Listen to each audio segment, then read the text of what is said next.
You ready to transform your pool into a stunning oasis? At Mainland Pool Service, they're a family-owned business committed to keeping your pool looking pristine all year round. They believe that pool care should be proactive, not reactive, which is why their skilled team handles everything from routine cleaning to complex issues with precision. They prioritize clear communication and personalized solutions to exceed your expectations. Join the Mainland Pool Service family today and experience the difference their expertise and dedication can bring to your relaxation retreat. Contact them now at mainlandpoolservice.com. Orthopedic injuries can be unpredictable, unforeseen, and unscheduled, and Ortho South understands this better than anyone. Since your injuries don't make appointments, you don't need to either. That's because Ortho South welcomes walk-ins during the weekdays, in the evenings, and even on Saturdays. So next time an unforeseen injury makes an unscheduled appearance in your life, visit orthosouth.org to find your nearest urgent care location. Just walk in, and Ortho South will take care of everything, especially you. Learn more at orthosouth.org. That's orthosouth at orthosouth.org. Kevin Garnett returned to Minnesota. How awesome was this? Look at this. That's love right there. When he walks in, and they brought him out of the tunnel. They're like, welcome back. They played like a tribute video. That's the reason why guys like TA and them are here, bro. That's the best. You want to see the OGs back showing love. It's the best. That is the best. Nothing has felt more wrong than Kevin Garnett not being a part of that. The Chris Vernon Show, live on weekdays at noon on YouTube at Grind City Media and the official Grind City Media app. Let's face it, there's a lot of trash talk in basketball, but the great teams let their performance do the talking. Like Ford F-150 with Pro Power on board, a class-exclusive industry-first feature that turns your truck into a mobile generator and leaves the competition speechless. Ford F-150, official truck of the Grizzlies. Greatness starts here at your Mid-South Ford dealer. Class is full-size pickups under 8,500 pounds, GVWR.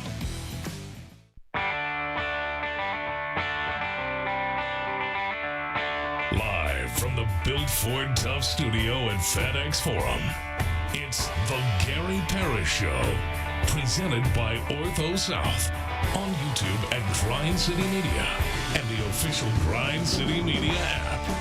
Now, here's your host, Gary Parrish.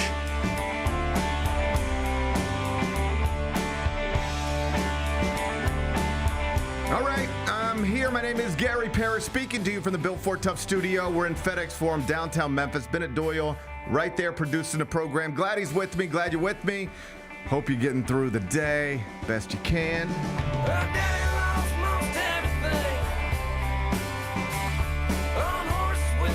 And I hope you enjoy night 2 of the play-in tournament in the National Basketball Association, because it was also fun. The Magic lost. That's good for us. Steph Curry's amazing. We were reminded of that last night. Even if you're not necessarily prioritizing advancing in the play-in tournament, can't stop Steph from being amazing. Reminded of that last night. We'll talk about it momentarily. First, though, quickly, let me set today's schedule for you. In the next segment, about 20 minutes, Michael Wallace will join me, senior editor, Grind City Media. Exit interviews were earlier this week here in downtown Memphis. I'll get Michael Wallace's thoughts on that and other things in the NBA. He'll join me in the next segment. Finish talking to him, take a break, come back, do 5 more things you need to know, at which point we'll discuss 5 previously undiscussed stories. Among them, Penny Hardaway added another Briarcrest graduate on Wednesday. His name is Parker Pounds. I'll tell you more about him. We'll do it in about 40 minutes. Kentucky basketball missed out on Rob Wright yesterday. He's the BYU point guard, number 1 lead guard in the transfer portal. He decided, I'm going back to Brigham Young University. Kentucky fans starting to get a little nervous heading into year 3 of Mark Pope, although they did add a relevant, impactful player later in the day. We'll talk transfer portal, college basketball stuff. We will do it in just a bit. Ronda Rousey and Gina Carano faced off in New York City yesterday to promote next month's MMA fight on Netflix. I'm going to ask, are you excited about this? I'm going to ask Bennett a little later on in the show, after rampant speculation that Saudi Arabia's public investment fund was on the verge of pulling funding for LIV Golf. This was all over everything yesterday. The organization's CEO is a fellow named Scott O'Neill. He told the staff yesterday in an email that the season will unfold as planned, full steam ahead. Do we believe him? We'll discuss in just a bit. And Major League Baseball, we're a few weeks into this new season with the automated balls and strikes. You can challenge them. I'll tell you how that's going as a way to distract me from the Mets losing to the Dodgers once again. Baseball season stinks. We'll express frustration about how it's going during a segment we call 5 More Things You Need to Know. Then we'll eventually do GP's carryout and we'll call it a day. So that's the rundown. We got a lot to get to, but I did want to start with the NBA play-in tournament because it continued last night, night 2, and game 1 I think went the way we wanted it to go. I'm not sure if game 2 did, but let's focus on game 1 to start. Final score, Sixers 109, Magic 97. So Orlando is now 1 more loss away Friday night against the Hornets from giving us a second lottery pick by giving us increased lottery odds. Big Bet Bennett, how focused are you? Tomorrow night, on being a LaMelo Ball fan, Charlotte is favored by 3.5 points. Oh, I'm locked in. I'm glad LaMelo didn't get suspended. That's great news. So I'm locked in. $35,000 fine, but he will get to play the next game, which feels appropriate, I guess. They had to do something, but you can't take him out of this game. Yeah, so we got 2 shots at this thing because both games are tomorrow night. Would you argue biggest night, like I'm being serious, biggest night in Grizzlies, for the biggest night for the Grizzlies franchise this entire year is tomorrow night, and the Grizzlies aren't playing? Yes. Yeah, it really is. It is really the biggest night of the calendar year. Unless you want to argue something like, well, coming home from Europe, if this would have gone a certain way and nobody would have got hurt, then maybe we'd still look up and John Jaren's faces would still be out there or something, you know? Yeah, but I don't think I think even coming into this season, I don't think anybody had any expectations of like winning a championship, right? But we did have expectations of like moving in a right direction, so we can this is our trio, or these are Jaren and Ja are the guys, right, and Zach Edey and Cedric Coward are the next pieces, and we are moving in that direction. We did have those expectations, for sure, if we're being honest. For sure. I mean, I think the hope coming into the season was to make the playoffs, right? And see what happens. And I think with what this is going to decide for the future of the franchise, yes, this might be the biggest day of the calendar year for the Grizzlies. If I had friends, I would have. It's a party. If I had friends, I'd have a party. It's a party, dude. If I had people who like to be around me, I'd just have a party tomorrow night. I might party tomorrow night. I mean, I probably have to do it by myself. Yeah. But like, you want to party tomorrow night? Maybe. Like, you might have enough of me by the time we get to a Friday. Well, that's like 10 straight hours of sitting here listening to me talk about Juan Soto like you give a shit. That's okay. I mean, I enjoy baseball talk as much as the next guy, but which is is that minimal? No, they're doing okay. MLB's doing okay. I might have a party by myself tomorrow night. Okay, I might join you. Okay. Yeah. Let's just leave it there. Okay. We don't need to commit to anything. Let's just talk off air. We'll leave it right there. But huge night. Huge night. Like I will, like, all jokes aside, I will at some point settle in front of a screen tomorrow night, and I will go, let's go Magic, or let's go Warriors. Yes. Because given the way the second game unfolded last night, we will spend Friday night as Warriors fans. Mm-hmm. And as Hornets fans. We will be Hornets fans first. And then if we need to be Warriors fans, we can be Warriors fans. But really, if you want to bottom line it, we need either the Magic or the Suns to lose on Friday night. So to me, I feel like that the Magic one is, even though it's in Orlando, it feels like the best chance because the Magic hate their coach and are falling apart. They hate their coach and they hate each other. They hate their coach. Do they hate each other? It looks like it. Something's going on. And the Hornets really, really want to get into the postseason. This is this is like their Super Bowl. This is it. So I feel way better about the first game than the second game. I do too. Yeah, the second game worries me. We got a Steph problem in the second game.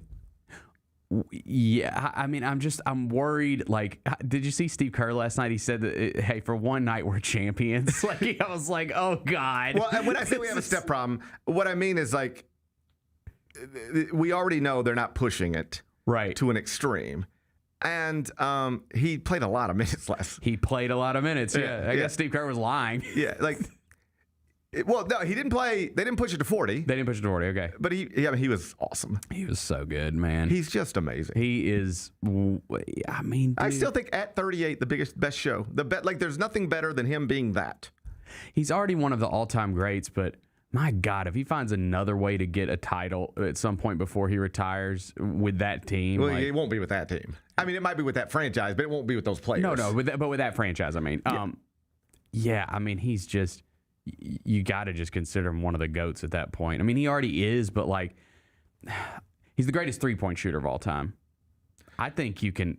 You get into a conversation where you start talking about him as the great. I don't want to do this today, but like, I know. You can get into like he's the greatest lead guard of all time for sure. He like changed the game in ways that no question. Like every 16-year-old you see pulling from 28 feet, Braylon Mullins hitting that shot in the Elite Eight to push UConn past Duke is a direct byproduct of Steph Curry. Yes, absolutely. He was very. I sat down with Braylon Mullins' parents at the Final Four. Delightful people. And I said, I was talking to his dad. And I said, hey, man, all week long, I've just been saying, like in various places, on TV, on podcast, anywhere you can talk, I've just been saying, Braylon Mullins like makes that shot all the time. Like that's a normal shot, 32 feet. That is nothing for a shooter of his caliber. I bet he makes that shot in the gym all day long. And I was talking to his dad, and I said, but here's the truth. I've been saying that. I've never been in a gym with your son. I don't really know if that's true or not. You tell me. Does your son really make that shot all day long? I've just been saying it. He was like, every day. Mm-hmm. He said when he caught it in rhythm and he was able to step into it, I thought it was good. Just when I saw the way he caught it and the way he stepped into it, you could have paused it. I didn't need to see the ball leave his hand. Just how he caught it and how he stepped into it, I was like, ooh, buddy, this has got a shot. Mm-hmm. So, yes, he's very comfortable taking that shot. And the reason he's very comfortable taking that shot is because there's a professional basketball player who's been amazing for like nearly 2 decades taking those shots. And every little basketball player has grown up taking those shots. People my age did not grow up shooting from 32 feet. But people Braylon Mullins' age have grown up shooting from 32 feet. Mm-hmm. The reason is because of Steph Curry. And that was on full display last night. Man, yeah, he was awesome. But he runs around so much, and he is 38. And you wonder if that takes a toll on him in another road game tomorrow night. The number I haven't seen posted on that one yet. It'll be the 9 o'clock tip on Prime Video. But to your point, I think our better bet is probably Charlotte going into Orlando because Charlotte, it will be on display tomorrow night too. Now, again, we talked about this earlier in the week. You can't stop Steph from being Steph. All right. Once he's on the court, he's going to be on the court. Mm-hmm. But the Warriors, if you could just what do you want to do? They would rather have tapped out of that season last night as a franchise, mm-hmm. not as a roster, but as a franchise. And so the same sort of mindset would be tomorrow. They would rather than go play a 1-8 series against Oklahoma City as a franchise. If you're looking at it, don't ask Steph. Ask the people who run the Golden State Warriors. Right. Don't ask Draymond. Ask the people who run the Golden State Warriors. It's best for the franchise to get some lottery odds, to get a lottery pick, to not go get swept or 5 games against the Oklahoma City Thunder. Yeah. Whereas the Hornets, as a franchise and as a roster, they are all aimed the same direction. Also, what's up next is like the point that you make about the Thunder. Again, you're not like Steph Curry wants to win basketball games. We're not talking about that. Yeah, but the Oklahoma or the Golden State Warriors franchise, like they know the score. Like a 1-8 versus the Thunder is going to be a really, really tough task. Steph is going to have to go supernova like every game. It's going to have to be, and even that's probably not good enough. And even that might not be enough. The Hornets situation completely different. The Pistons haven't really been there before. Like you actually go into that series thinking, dude, why would we be scared of them? Like, yeah, they're better than us, but like, what have they done? Here's the truth, and it just doubles down on what you're saying. If you were to ask the Hornets franchise right now, you could say, hey guys, you can tap out. It's up to you. You can go into a 1-8 series against the Pistons, or we can give you your lottery odds. You pick. We want the shot. We want the shot. Yes. And if you ask the Golden State Warriors franchise the exact same question, they would say, give us the lottery odds. For sure. It's 2 franchises in 2 different places that have accomplished different things. One's trying to get to the playoffs for the first time since 2016. The other has won 4 of the past 11 NBA titles and gains nothing from making the playoffs as an 8 seed. They don't hang banners for that. They don't get excited about that. They're not on radio in San Francisco talking about, how awesome is this?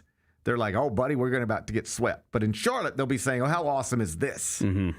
It's just 2 different places at 2 different times. But don't rule out the idea that Steph could just do it because he's Steph Curry. Right. Regardless of what ownership wants, front office wants, regardless of what all the numbers suggest is the smarter thing to do, Steph Curry's still going to go out there and run around and try to make shots. Yeah, for sure. I want to knock this thing out with the Magic game. Let's get this done by 9 p.m. Let's get this done by 9 p.m. because I don't want to have to count on this Warriors-Suns game. Although I will say Draymond and Dillon hate each other, and so that obviously gives the Warriors a little extra motivation in that game. You do not want your season to end at the hands of Dillon Brooks if you're the Golden State Warriors. That would leave a bad taste in everyone's mouth. Because he'll tell you about it forever. He'll never stop talking about it. Never. And you can show him all your rings. Yes, he won't care. He will not care about that. No. He'll not. Sounds fun. Sounds like a fun Friday night. It's just gonna be good. I'm gonna have a party. Yeah, it's gonna be good. I'm gonna have a party. Okay. All right. Also, Sixers Celtics is a hell of a first round series. That was pretty good too. No, that's good. Do you think so? Yeah, man. Yes, that's good. Maxey is a star. We'll see if they get Embiid back. VJ Edgecombe's been amazing in his rookie year. It's just overshadowed by how good Cooper Flagg and Con Knibble have been. Right. That's going to be a good series, I think. Edgecombe's got some stuff to him. He even last night, I think it was Bro, he got who was fouled. it that he threw into the stands? But he tried to punch one on somebody, then he had that moment. He's got something to him. Oh, yeah. I like him. Because he's Baylor, right? Yeah. It's those Baylor guys. Davion Mitchell. It's those Baylor guys. Okay. They're just like that. Maybe they're like that. Yeah, they are. Hey, Friday night, doubleheader. We don't have to get greedy, but we need one of you to do something nice. Mm-hmm. And that's no disrespect to Desmond Bain. Des has been awesome. He really is just because even here when it got weird, he's just a true pro. Because it's obviously getting weird there, but he's just out there producing every night for the Magic. Well, the Magic thing looks weird. It looks the Magic thing looks like the type of thing where it does not even matter what happens in this game. You've got to do something. Mm-hmm. You cannot come back with the same coach and the same star players because it's obvious they hate each other. And it's obvious, you don't even need to read the insider stuff. You don't even need to be in a group text with Zach Lowe to know that they hate each other. You can see it. But you also read it. It's all out there. They do not like their coach. No, it doesn't appear that way. Yeah. And that's I don't think you got to be best friends, but you do have to. I think this is true probably in a workplace, whether it's a basketball team or not. You don't have to be best friends with the people you're working with every day to be successful in any sort of enterprise that takes multiple people pulling in a certain direction. But there does have to be a level of respect there. For sure. You have to think that the people you're surrounded by are good enough to do the job they're being asked to do. If I didn't think you could sit right there every day, I'm being serious right now. I wouldn't want you sitting there every day. If I didn't think you were capable of doing whatever this show needs, I'm being serious. I wouldn't want you there. Thank you. Yeah. And if I thought every day when I come in here, I'm going to struggle to talk to this person, we're going to struggle to get through it the way that I want to get through it, it would be a struggle every day. You need to work with people that if they're going to have a hand in the success or failure connected to you, you gotta at least believe in them. For sure. Respect them on some level. And it's very clear in Orlando that does not exist. That they don't respect their coach. And if you don't respect your coach, if you don't believe the person telling you what to do is competent, that's hard. Imagine if there was somebody every day planning what I'm supposed to do between 10 and 12, but I didn't think they knew what they were doing. I didn't think they were qualified to tell me what to do. Of all the other people I see in my profession telling other people what to do, I think some people have great people telling them what to do, and I've got an incompetent person telling me what to do. How do you make that work? Because that is what when you don't believe in your coach, that's what it is. Yeah. You have a person standing in front of you every day telling you, here's how to do what it is we need to do. And you don't believe in them or respect them. And I hear you, but I also I wonder if they might have a Paulo Banchero problem. Well, that's the other thing. It could be because I actually don't think Jamal Mosley's a bad coach. I can't speak on it. I don't know, but I don't rule. Paulo's I don't rule that out. Yeah, because that's a thing too. You know, that's a thing in sports, particularly in basketball. Like the NBA has a long history of star players being not satisfied with the coach they have in place and moving them out. Magic Johnson did it. Penny Hardaway did it. Yeah. You know, it's a long list. And, it could be that. But history tells us the coach never wins it. Correct. That is very true. The coach rarely does the coach win that fight. No, Spo might win that fight. Pop might win that fight. Like if it's a Kawhi Leonard Pop thing, and it wasn't. But if it's like that, Pop's going to win that. Mm-hmm. Spo will win that. Outside of that, the players always win. Mm. So if it really is a Paulo coach issue, Paulo won that. He'll be there with a new coach. I think that's more likely true. than not, Orlando will have a new coach, same star player, as opposed to different star player, same coach. Yeah. Let's ask Michael Wallace. He's smarter. He's smarter than both of us. He'll be in here next. Get ready, Grizzlies fans. It is time for the Surfside Can Shuffle. Can you keep up with the cans and find Mac the Crab?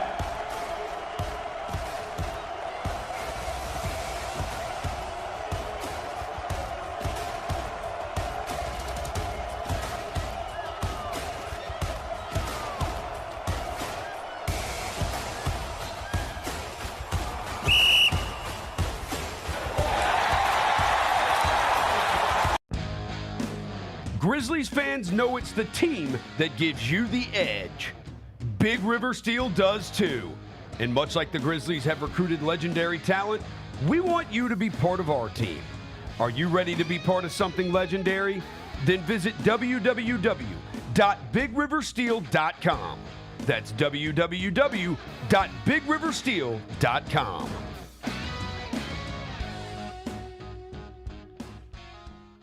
The Grizzlies are proud to team up with Prime Global Group, a company on a mission to redefine real estate investment.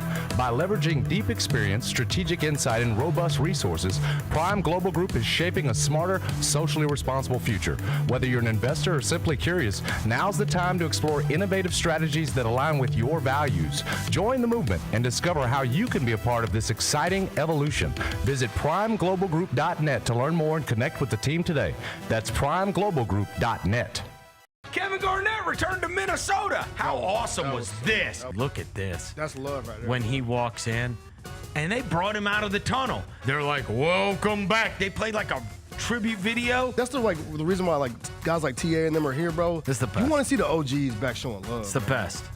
That is the best. Nothing has felt more wrong than Kevin Garnett not being a part of that. The Chris Vernon Show, live on weekdays at noon on YouTube at Grind City Media and the official Grind City Media app.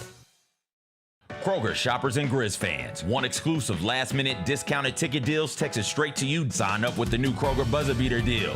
Fans can sign up by texting Grizz to 636-479 or visit your local Kroger store in the Delta Division and scan the QR code. By signing up, you agree to receive recurring automated promotional and personalized marketing text messages from the Memphis Grizzlies. Consent is not a condition of any purchase. Message frequency varies. Message and data rates may apply.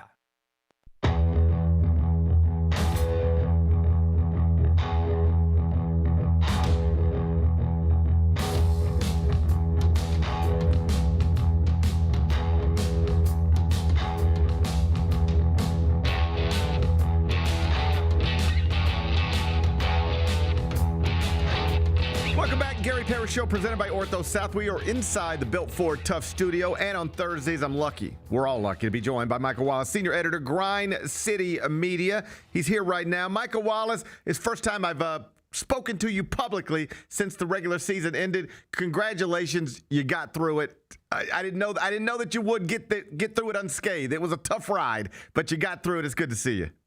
Hey, likewise, man. Hey, I got through it. A lot of us got through it. We got the battle scars and the postseason surgeries to show for it. But hey, it's over with, man. Closing the book on that season is one of the most biggest reliefs that I felt in a long time, man. And congrats to you too on your college season, man. Yeah. Remarkable work, and looking forward to diving into the draft pretty soon with you on these prospects. We got a meeting scheduled for tomorrow. We'll get those podcasts locked and loaded soon. Before I talk to you about the play-in tournament and where it's headed next, exit interviews were on Monday. Zach Kleiman talked. I know you've shared your thoughts on it, but you haven't done it here. So just your thoughts on what you saw, what you heard Monday from the general manager of the Memphis Grizzlies.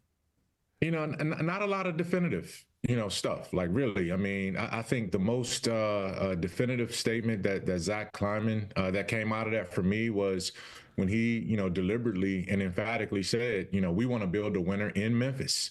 And that was in response to a lot of the speculation and talk and innuendo and, opinions that have gone on out there about, whether the Grizzlies should be in Memphis or, whether, this lease is going to get signed and all of these kind of things. Well, the organization's position has always been and continues to be, they want to work with the city to get the best position possible of downtown that embraces this franchise, and the franchise is committed to continuing in Memphis and winning at FedEx Forum. So I think that was the biggest takeaway for me. All of the other things were pretty much, you gloss over. This season wasn't enjoyable at all. So anything that came out of how hard these guys played and how much effort they showed and all of these kind of things, it is what it is. You take that with a grain of salt because a lot of these guys won't be factors when you move forward into next season from that standpoint. So, the part about the city and the organization and wanting to be in Memphis, I thought was the most meaningful aspect, and we'll see where it goes from here. I am aware of why some people, uninformed, would suggest that a franchise in a small market might be better off moving to a larger market. I got just on a very surface level, I understand where that comes from. What I'm less understanding of is why people hear, because I hear it here all the time. It's one thing when Draymond Green says it or LeBron says it, but I hear it from Memphians all the time. And what I don't understand when I hear it from Memphians is that we should be well versed on this. The guy who owns the franchise seems to have no interest whatsoever in moving it. Why don't people understand that? He could if he wanted to. He actually could. He's had opportunities to do it. He could sell it to people who would keep it here. He could move it if he wants to move it. He's in total control, and there is no indication, like zero indication, that he wants to do it. Why don't people understand that? Because people are dumb. Some people are, right? Like, not all of us are dumb. Some people are dumb. Some people want to continue to, make issue out of something that shouldn't be an issue. Not once. I've been here 10 years. You've been here pretty much your life, right? Yeah. And not once have I ever heard that this organization didn't want to be in Memphis or that they were looking to go anywhere else. I've never heard that before I started working for the Grizzlies and even, since I've been here. So until that changes, like, you can't operate out of something that people are just, pulling out of nowhere. Now, what I will say is that the truth of the matter is this: Memphis is in a very unique situation that's unlike any other of the NBA's 30 teams. They are not in the most progressive, prominent city in the state that they are located in. Yeah. You can say small market New Orleans, yes, but where else are you going to put them in Louisiana? No, right. New Orleans is the city in Louisiana. That's right. And take away Texas because they have multiple teams. Take away Florida because they have multiple teams. But really, Charlotte is the most progressive city in the state of North Carolina. So that's why they're there.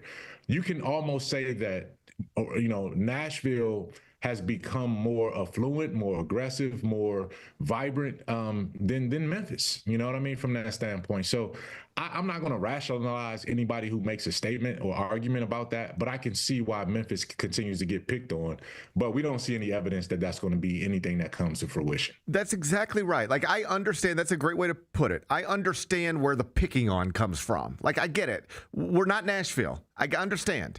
But and that's a dynamic I've never drilled down on in framed it that way. But I think you hit on something. It's not just that Memphis is a small market. It's that Memphis isn't the most glamorous city in its own state. So it's very easy for people to say, hey, if you're going to have a franchise in that state, why don't you put it in this other city instead of that city? I get it. The thing that at the risk of repeating myself, that I just wish more people understood was that whether it makes sense or not, whether LeBron agrees with it or not, we as Memphians are lucky enough to have an owner who genuinely seems to have no interest in moving the franchise anywhere. And also, by the way, even though they are a small market, doesn't operate like a small market. Like, look at us. You and I are talking right now because of Robert Parra. Like, he does invest in this franchise in this city and has never done anything. Forget what he says or does not say. It's like the actions. Just look at the actions. If he wanted to move, he could. If he wanted to use the state of the downtown neighborhood as a reason to get out of here, he could. If he wanted to sell, he could. He's done none of these things. I just wish people would focus more on the actions than what, basketball players from outside of here say, because the actions speak very loudly. This is Memphis's NBA franchise unless we screw it up. Yeah. And to say that, you said it, I don't even have to go back and double down on what you said. I'll just take it from a different angle too. That still does not absolve the city and the state from doing what it has to do. Yes. This place to uplift the community around it, to uplift the business ventures around it, to reinvest in the hotels, the infrastructure, and everything that it takes. And honestly, man, wherever you are in the NBA among these 30 franchises, the trends have been investing back into establishing top of the line practice facilities, arena growth. Oklahoma City's about to get a new arena. We've seen a slew of new arenas open up over the last 3, 4, 5 years. We've seen practice facilities explode, all across the league from that standpoint. And so those things have to be part of, hey, how can we take the next step? Because again, Memphis is not going to change. It's always going to be a 29, 30, or 28 in terms of market size. But what you can do with the resources in that market is something that needs to be uplifted. So I think that's where the conversations are, and that's where the onus is on both the city and the franchise to continue to have that progress. Okay, so that's interesting, and buddy, we're having a whole conversation I didn't even expect to have, but I'm enjoying this. Absolutely.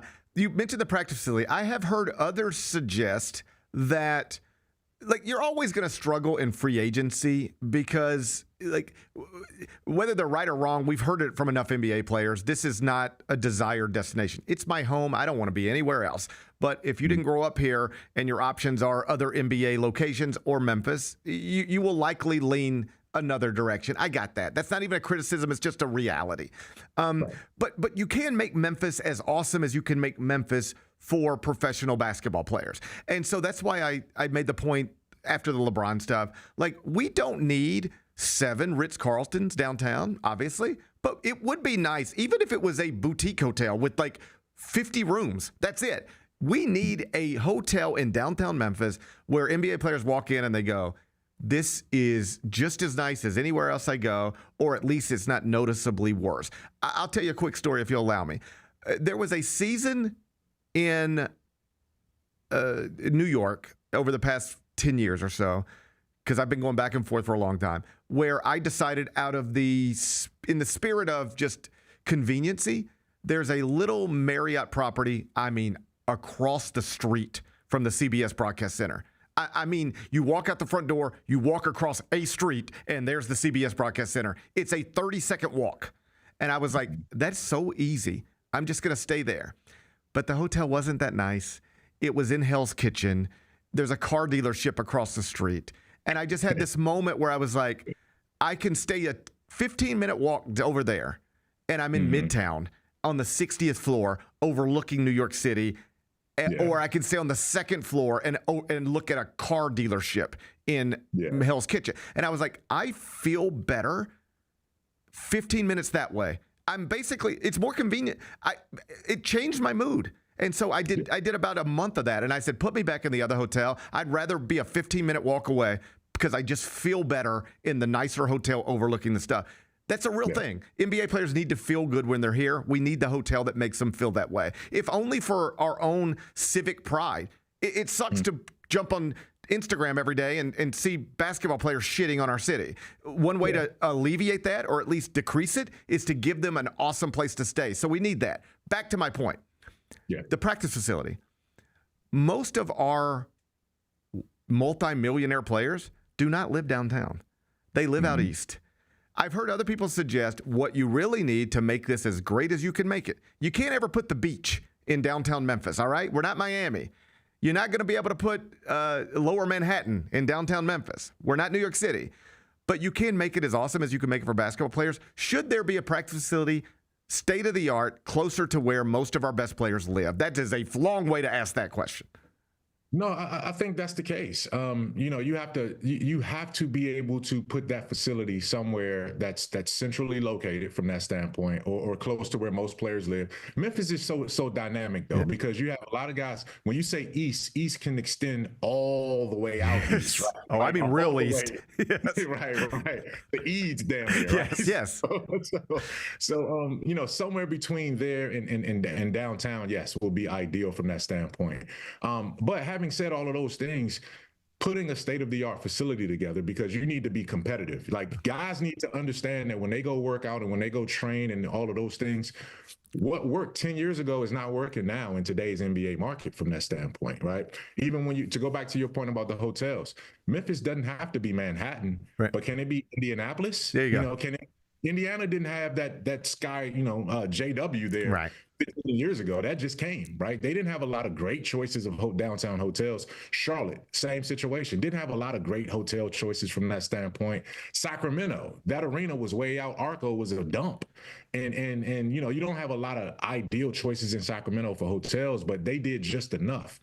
So Memphis has an opportunity to be one of those kind of locations without having to feel like, man, we'll never be a Manhattan or New York or Miami. No, Memphis is good enough. It just has to be updated, give us a 20-year sort of retrofit or something like that. And then I think it'll be fine, man. There's a unique market here.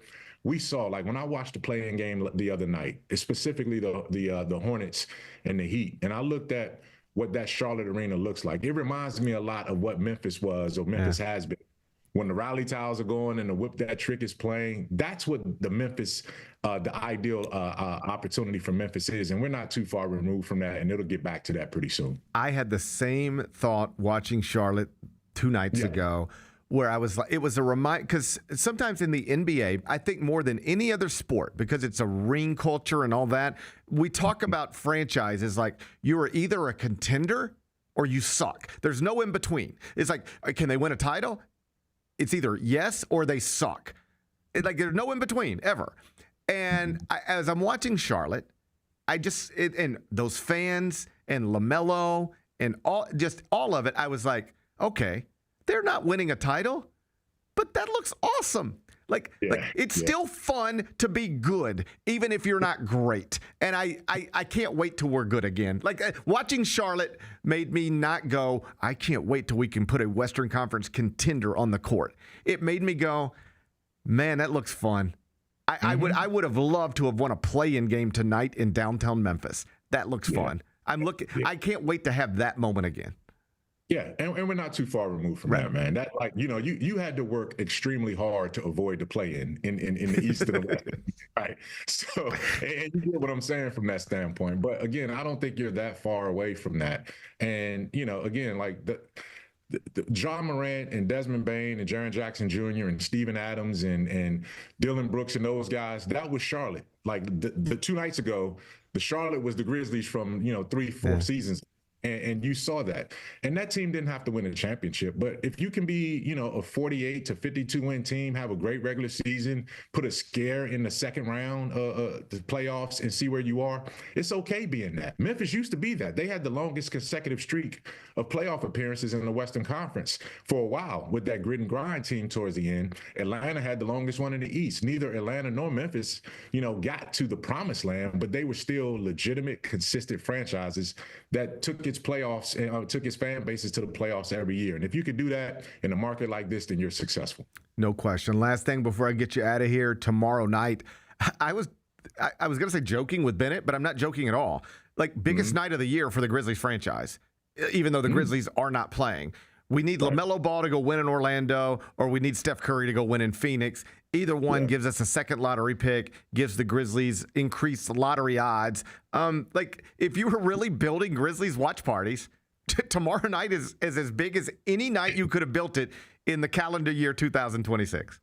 It is, man. It is. Until I just saw the tweet, and it was a gut punch too, man. It was like, you know what? That's a damn shame, because Oklahoma City now gets the Clippers lottery. Yes. So Oklahoma City can ruin this for us. And then if Steph Curry and those guys lose, I could just see, man, Golden State lucking up and getting, you know what I mean? So it's a lot of. Grizzlies will have two bites at this apple. Hopefully one of those two teams, either Phoenix or Orlando, take a L, and the Grizzlies can increase their lottery chances a lot. But again, at this point, man, the lottery is such a crapshoot. I'm looking forward to being there. We'll be there with Grind City Media again in Chicago next month. And maybe even in the sequestered room, where we can see this thing unfold and see how it goes. But yes, that's a big night tomorrow night, man. I'm looking forward to seeing how it turns out. I hope that you are in the sequestered room just so I can bring you back on camera and you can explain to every skeptic in the world how there is actually no way to rig the thing. It is just as random as they say. It cannot be rigged. Everybody who's ever been in the room comes out and says that, and still people don't believe them. So I hope you'll be the next one to do that. I appreciate it. And if I do, it'll be the fourth time I've been in there. And just so let me ask you the question now. Is there having seen it 3 previous times, could they fix it if they wanted to? No, they couldn't, just because of the security. It's such a, and you do random drawings like 4 different times, and if you get the same thing, you have to redo it again. It's such a methodical process where it's absolutely hard to be rigged. You know what I mean? So it's just the luck of the draw sometimes, and sometimes there's conspiracy theories that go with that. Yeah. All right, Michael Wallace, he's on X at my Mike Check. That's at my Mike Check. Make sure you're reading him, seeing all his stuff. GrindCityMedia.com. You're the best, buddy. I appreciate your time. All right. Thank you, guys. Appreciate it. All right. The Warriors, if they lose, will have lottery odds. Oklahoma City now has lottery odds. That wouldn't be fair. I hear everything Mike's saying, and I try not to be a conspiracy theorist. The lottery is not rigged. This is one I have no patience for. I'm not saying it's rigged. I'm saying if Oklahoma City gets the #1 overall pick in this draft, everyone will say that it's rigged. The whole world. No, I actually don't think that's the one that would get people to say it's rigged. You know what would be? The Warriors. Yes, because it's like they want to get somebody to pair with Steph, and that's the one that would bring out the conspiracy theory. I think either probably would. If either Oklahoma City would just be, I think it would actually have 2 different impacts. The Warriors getting the #1 pick with lottery odds would bring out the conspiracy theorist. And I could sit you down and explain to you in great detail how you just are wrong, and you wouldn't blink.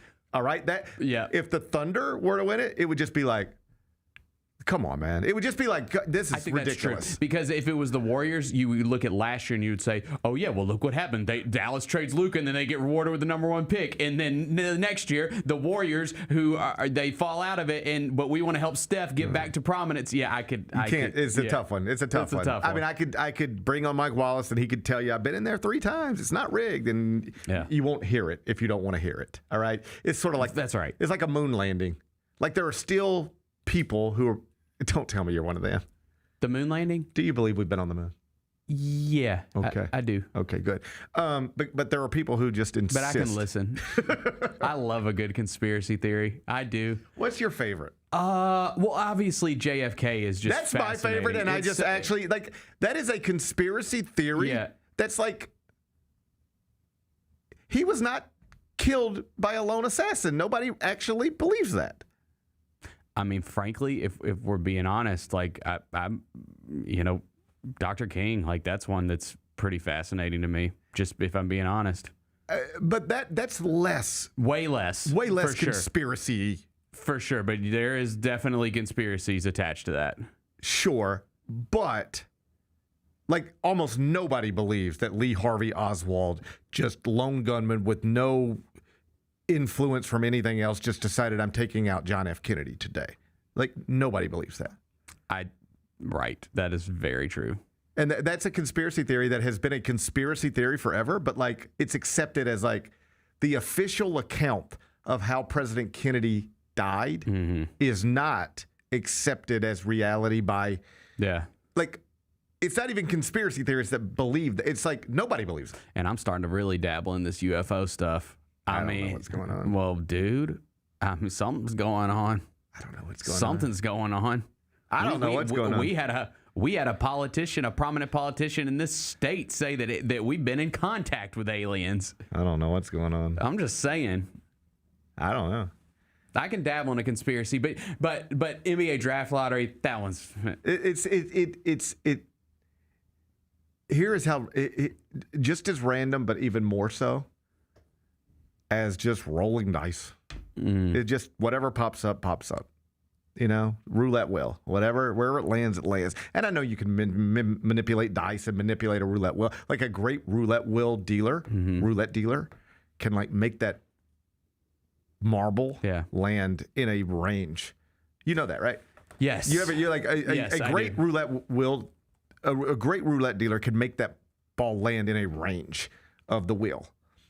So I know you can manipulate things, but just the idea is it's random, and the NBA lottery is random.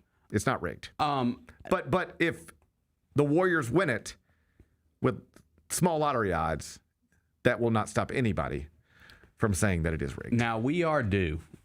We are one of 6 franchises to never have the number 1 overall pick in the draft. I'd like to have it. You know who else is on that list? The Oklahoma City Thunder. Those sons of bitches. I know. Those sons of bitches. They're one of 6 that have never had the number 1 overall pick. Here's the truth. I want the Grizzlies to get the number 1 pick. You ready for this? I'm going to say it. I want the Grizzlies to get the number 1 pick. But if they don't, I want it to be the Oklahoma City Thunder. Stop. Just because it's hilarious. It's not hilarious. It's hilarious. No, it's not. It's hilarious. Maybe to you. That'll piss me off. That this franchise has hired this man who's just figured out the whole system. It just can't stop getting picks. Like it'll never wins the stop. Western Conference, has the MVP, wins the title, gets the number 1 pick. He's got everything. I think that's hilarious. For years. He's got all the picks. He gets the number 1 pick. He's got the MVP. He wins all the championships. Now, I think we're second. In little bitty Oklahoma City, I think that is hilarious. I think we're actually second with the picks for future picks. Yeah, but we don't. Yeah, but they have all the picks with Shai Gilgeous-Alexander and Chet Holmgren. Such BS. We have all. BS. We have all our picks in injured Zach Eady. He's gonna be back. They have all their picks plus the MVP. We have all our picks in foot surgery. I swear to God, if they get the number 1 pick, dude, I will laugh. No, I will laugh so hard. I'm throwing a fit on air the next day. And then I'm gonna come on the next day. You know what I'm gonna say? Yes, it's luck, sure, but like at what point in a world where you will give a 6th man $150 million? Why doesn't somebody offer Sam Presti $50 million a year to run their franchise? I know. Oh, they probably will at some point. I'm not even. Can't lose that guy. There are things that prevent you from building a team or franchise with money in the NBA. Yeah. But where that is not in play, that I don't think franchises actually exploit enough, and you see it now, like, I don't even know if this is real. So if it's not, I hesitate to say it. I just saw it on my timeline. I think it's real. There was a story, sources close to Portland say that they want to hire a new coach for $1 million. They just want to save money. They just don't want to spend money on a coach. And I think that is the craziest thing in the world, because that is not a place where the NBA restricts you. They restrict you when you want to sign a point guard. You only got this much money. You want to sign a backup center? Do you have cap space for that? Do you have, you got to have things to make it work. Yeah. You can pay a coach anything you want. You can pay a general manager anything you want. You can throw all the money at those things in ways that you can't throw it at your roster because of rules. Unless you're the Clippers, of course. They can get around them if they want to. Yeah. But the rest of us have to play by the rules. So you can't use money, really, to build a championship contender in the NBA. You can do it in Major League Baseball. The Dodgers do it every year. The Mets try and fail. But you can spend all the money you want on executives and coaches. why wouldn't you overspend in that area to make up for, to just give yourself the biggest advantage you can in those areas? So I would overspend. Like, this is easy for me to say. I'm not the billionaire who owns the team, but I would know when Sam Presti's contract's up, and I would make sure he knows there's no amount of money I wouldn't pay you to come run my franchise. You might just be happy making whatever you're making there, but I will double your salary. Like if I were a billionaire owner and it was like, how much you got to pay Sam Presti to get him to come run your franchise? If he was like, I'll do it for $40 million a year. Are we sure that's not a good investment? Pretty good. If you own a billion-dollar, multi-billion-dollar franchise, how is it not a good investment to overspend? But overspending still like just $40 million a year. Let's just let him run the country. He seems good at running things. I mean, at this point, I'd let anybody run the country. Let's just let Sam Presti. I would let you run the country at this point. I mean, like, there's almost nobody you could volunteer that I would say, no, we'll just keep. All right. We'll just keep where we're at. All right, I shouldn't have said anything. All right. Yes, I would let Sam Presti run the country. All right, but I'm talking strictly basketball. Yeah, he's good at that. I'd let Noah run the country at this point. He'd probably be good. Couldn't be worse. All right. Couldn't be worse or more embarrassing. Couldn't be more embarrassing. I think that's probably the better way to say it. Just embarrassing. Just embarrassing. Why wouldn't that be a good use of your money? Like, you will pay a backup wing $15 million a year. Why wouldn't you pay the person who runs the thing better than anybody's ever run a thing $40 million a year? I bet he's going to get a pretty... I don't know his contract situation. I bet he'll do all right. What does Sam Presti make a year? I'm going to say 20 mil. I bet it's low. See, here's what I'm telling you. 4.5 million. Okay. That is crazy. That's crazy. Ty Jerome makes more money, twice as much money than Sam Presti. Who's more valuable? And I say this as a Ty Jerome fan. I'm just making a point. That's crazy. Well, I would call him and say, when this contract is over, if you want to make $25 million a year, you can come do that. It wouldn't be the worst idea. The best value in professional sports is Sam Presti making $4.5 million. Argue with me. The best value in professional sports. I'm going to have to dive into some of these contracts. Who outperforms their money in a billion-dollar industry more than Sam Presti? This is like Damian Lillard makes $60 million. Sam Presti makes 4.5. BJ Edgecombe. No. If you offered right now, if you said, I'm going to put these two things on the table, you can have VJ Edgecombe or Sam Presti. Probably taking Sam. 100% every time. Now, if you get to a Wemby thing, now it's like, just give me Wemby and the second best GM and we'll be fine. Yeah, he's on a rookie deal. Actually, you're wrong. It's Wemby. I still think I could argue it. Nah, it's Wemby.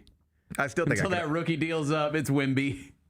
I'm just saying, like, this is where I waste 10 minutes talking about something nobody cares about. I acknowledge. All right, just this You're really passionate about Sam Presti right now. I just think this is a place that is not exploited properly in basketball. I think that's what I'm trying to yell about right now. Yeah. All of these franchises are out there making moves and working around the margins to try to free up $2 million in cap space to sign a backup center. Why not just offer the best guy in the world at running a basketball franchise a max contract, for lack of a better word, and seeing if you could budge him out of this? $4.5 million is crazy. Crazy, given what he's worth. How much do you think he's worth to that franchise? A lot. More than that? Maybe so. Yeah. I would quit if I were Sam Presti. I'd be like, you guys see what I did? We were in Oklahoma City. I got the MVP. I got two other of the best 30 players in the world. I got all the picks. I got a championship, and we're about to win another one. And I'm getting paid less than a middle reliever. Yeah. There are middle relievers with 5.32 ERAs making more money than Sam Presti. It's wild. That's wild. Should have built a whole show around this. Yeah, you should have. All right, what are we doing next? Let's do something else. Let's do something else. I don't know. Quit telling me how good the freaking Oklahoma City Thunder are, all right? I want them, yeah, I know. If we can't win the lottery, I want them to win the lottery. Just No, so I can do this all over again. No. I'll be better prepared next time I do them. this.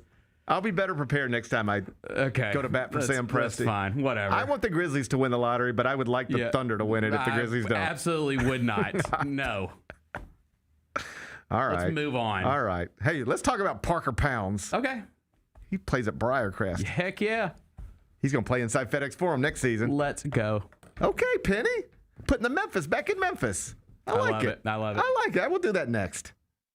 Easy's making money thanks to the new CBA. Incredible stuff. Her Good stuff. rookie contract. She is projected to make $500,000 this year, and just in comparison, Paige made 78 last year, and Caitlin Clark made 76. Anytime we get workers getting paid what they're worth, I'm all for it. Tune in to the Jessica Benson Show with CJ Hurt live every weekday at 8 a.m. on YouTube at Grind City Media and the official Grind City Media app. 25 years of history. Going back to where it all started. B2K is back. The Millennium Tour presents the Boys for Life Tour. Battle Wow. I ain't impressed cause ain't none of them at all. Boys for Life. Also starring Pretty Ricky, B5, Young Jock, Crime Mob, A. Marie, and Franchise Boys. April 26th, FedEx Forum. Tickets available at Ticketmaster. Presented by the Black Promoters Collective. Each challenge is unique, so each game plan is customized to identify opportunity and the path to victory. It's true in basketball, it's true in banking. Grizzlies Checking from Pinnacle with personalized planning and advice. Play hard, bank easy. Open a Grizzlies checking account with at least $100 and a recurring direct deposit by May 30th, and you could receive a $200 direct deposit bonus into your account. Details at grizzliesbanking.com. Member FDIC. Kevin Garnett returned to Minnesota. How awesome was this? Look at this. That's love right there. When he walks in, and they brought him out of the tunnel. They're like, welcome back. They played like a tribute video. That's the reason why guys like TA and them are here, bro. It's the best. You want to see the OGs back showing love. It's the best. That is the best. Nothing has felt more wrong than Kevin Garnett not being a part of that. The Chris Vernon Show, live on weekdays at noon on YouTube at Grind City Media and the official Grind City Media app. New Amsterdam Vodka is an official partner of the Memphis Grizzlies. It's the only exceptionally smooth vodka that is 5 times distilled, 3 times filtered, and rated 93 points. New Amsterdam believes wins big and small become legendary when you celebrate them with your crew. So here's to the blue, white, and gold, the Memphis grit and grind, and reliving winning moments big and small with Tennessee's favorite basketball team. New Amsterdam Vodka. Find your wins.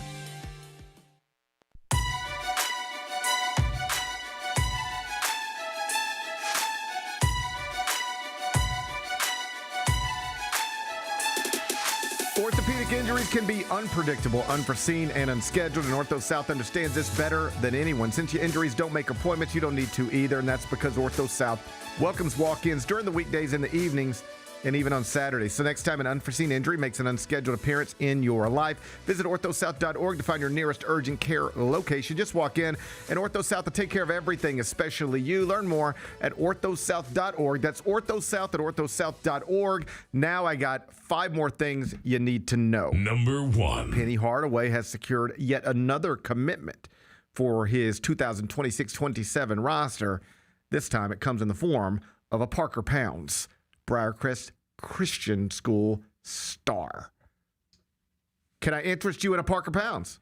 You can. I mean, this is this is exciting because it's more of like bringing the Memphis vibe back to the Memphis basketball program, right? He's a young man who has said yesterday, I always wanted to be a Tiger. Yeah, and I just like hearing that. And his teammate just signed, Yes. so like it's exciting. Like I don't know like what his contribution is going to be as a freshman that only had a couple D1 offers out there. Yeah. But like it's exciting to just have a guy like that in the program that can hopefully like just grow with the program and be a part of this thing for multiple years, become a fan favorite. Things like that is important. That is what we need back. You need the investment. You need the fans to want something to hang on to. And these local guys that are committing, that's part of it. An aspect of Tiger basketball our entire lives has been young men who grew up wanting to be Tigers becoming Tigers. Mm-hmm. I've never thought that's the most important thing. Evidence being that I think probably the most beloved Memphis basketball team, certainly of this century, but arguably of all time.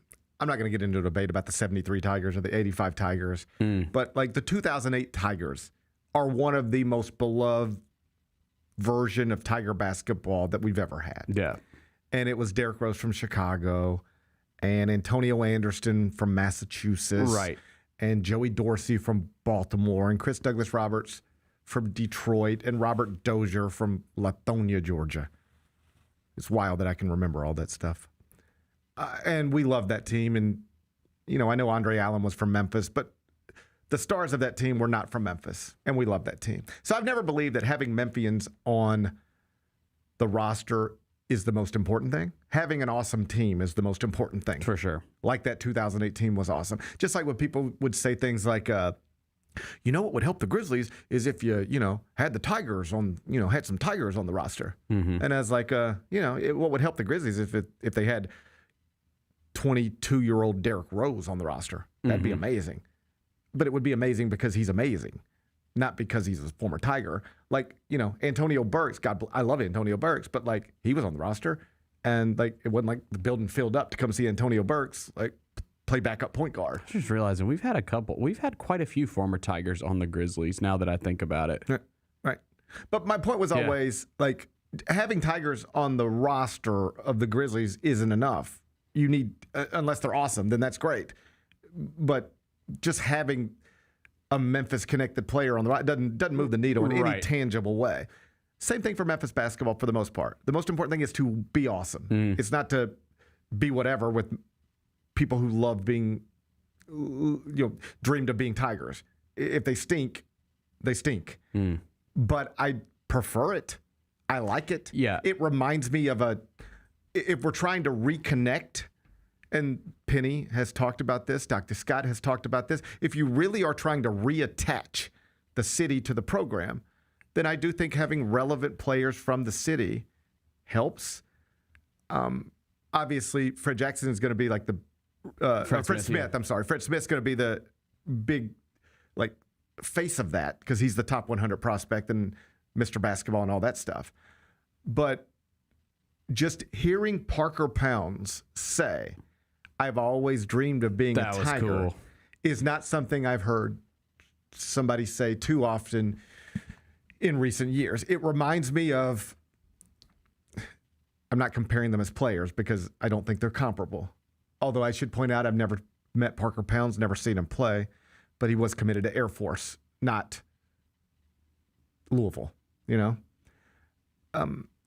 But like Joe Jackson always dreamed of being a Tiger. He didn't want to be anything else. Sean Williams always dreamed of being a Tiger. He did not want to be anything else. I can remember times when like Deuce Ford, like that coming fairly high, like that mattered.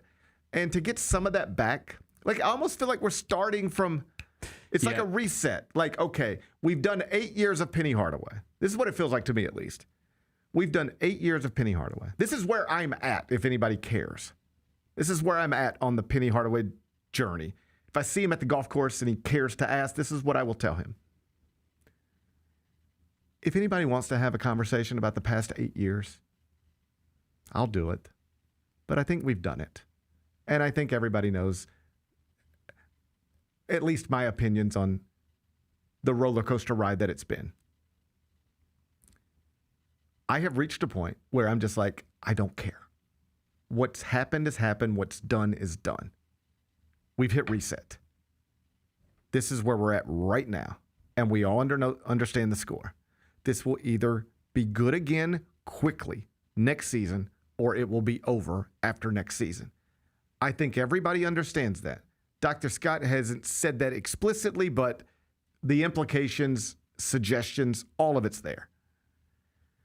And so I don't feel like I need to have a conversation or even invest any energy in what's been done, what has happened, whether it's good or bad. because we've all reached a point now where it's like, okay, this is where we know the score now. We don't need to debate the 8 years of Penny Hardaway. We all just need to agree that we are heading into year 9, and whether you think it's right or not, we know the reality. It's either going to be good or it's going to be over. You agree with that, don't you? If they're not good next year, he will not be back the following year. Yeah, I'm telling you that. I mean, define good though. You better win your conference and go to the tournament. Okay. Now I'm not sure. I'm not sure. I completely agree with that. I will leave open just because it's a one bid league now, which is completely different than it has been in the past. But you are supposed to be the biggest dog in your one bid league. I completely agree with that. You're supposed to be Gonzaga in the West Coast Conference. Yes, that's what you're supposed to be. I agree. You better be. I will leave open some room for best 2 players tear their ACLs. Mm-hmm. Like, that's not fair. All right? But North Carolina was ranked 11th in the country when Caleb Wilson got hurt. Mm-hmm. Then their season went the wrong way, and they still said, this ain't good enough, man. We got to replace you. And they moved on Hubert Davis, an alum. Let me be clear. If Memphis is ranked 11th in the country in February and their best player gets hurt and then it goes the wrong direction, that'll be fine. But if this team is like last year, or just, if this team finishes third in the American and then misses the NCAA tournament, he will not be back. I'm telling you that. So I just feel like I kind of like where we're at right now. We don't have to argue anymore about whether year 2 was really this and year 7 was really that, and the 8 years combined, like if it's been good or bad, better than expected. If it was really just a one, like it doesn't matter anymore. We are heading into year 9. We have hit reset. And if you accept what I'm telling you, barring weird injury stuff or something unforeseen, Memphis basketball will either be very good next season relative to its league, or this whole thing will be done. And so I'm just sort of like, let's just focus on moving forward as opposed to anything that's happened. Nobody can change the past, but you can hit reset now and say, let's try to get it to. Even Penny has said, I've lost my way a little bit, in his own words. I stopped connecting with people. I stopped working I'm paraphrasing, but he has acknowledged, I've sort of got lost in this a little bit for whatever reason. I think it's easy to do once you've had a job for a long time to just sort of settle in. And the things that you remember to do in year 1 and year 2, you've maybe stopped doing in year 7 and 8. But he seems to himself he's hit reset on this. I think the athletic department has hit reset on that. We don't need to argue anymore. Let's just focus on moving forward. And so far, this is day 10 of the transfer portal being open. This is day 10 of the national championship games in the books. Now everybody's roster building for next season. And I think you can reasonably say that it's going reasonably well so far. And if you are trying to reconnect with the city, I think if there's a state champion, a 6'5" guard who is a Division I player because he was committed to a Division I school, who lives down the street, played with your star recruit. I'm assuming you've cleared it with him to know whether they're buddies or whether they hate each other. Because if they aren't cool, you don't even go down this path. He shoots like 48.7% from 3. And not most importantly, but on the list of things that matter, he verbalized it. This is a dream come true. I can't believe I'm going to get to play in FedEx Forum. There's a young man excited about coming to FedEx Forum and play for the Tigers. We've missed that a little bit lately. Yeah, for sure. I mean, dude, when I was like coming up and becoming like a massive Tiger fan like throughout my life, and then you get into high school and I'm going to go to college at Memphis, and like, dude, we would go to all the high school games. Like I'd go to like all the White Station games. We'd go to Melrose, Raleigh, Egypt, like and you'd see guys that it's like that are going to be D1, and you're like, man, I hope that dude wants to go to Memphis, right? Like that's, and I want to get back to that. Yeah, I just I like the story. I don't know if the young man will be impactful at the University of Memphis. I just because I haven't put eyes on him. But I like that he's 6'5". I like that he shoots roughly 50% from three. I like that he's coming from a winning culture. I like that he seems to be cool with your star recruit.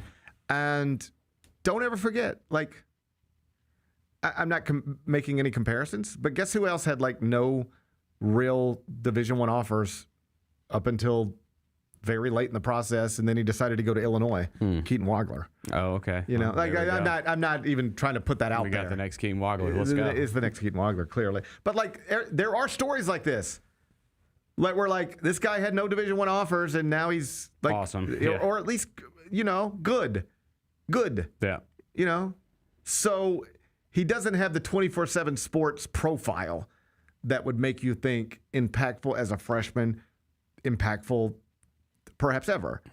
But we're surprised all the time. And if I can be surprised by a graduate of Briarcrest who's always dreamed of being a Tiger, I'll sign up for that. Yep. GTG. Number 2. Kentucky not going so well in its roster build, relative to expectations, of course. But interesting day yesterday. So I'll be quick on this. But like, if you think Penny Hardaway's entering year 9 with pressure, it is nothing compared to the pressure Mark Pope is entering in year 3, because largely people in Memphis still want Penny Hardaway to do well. Yes.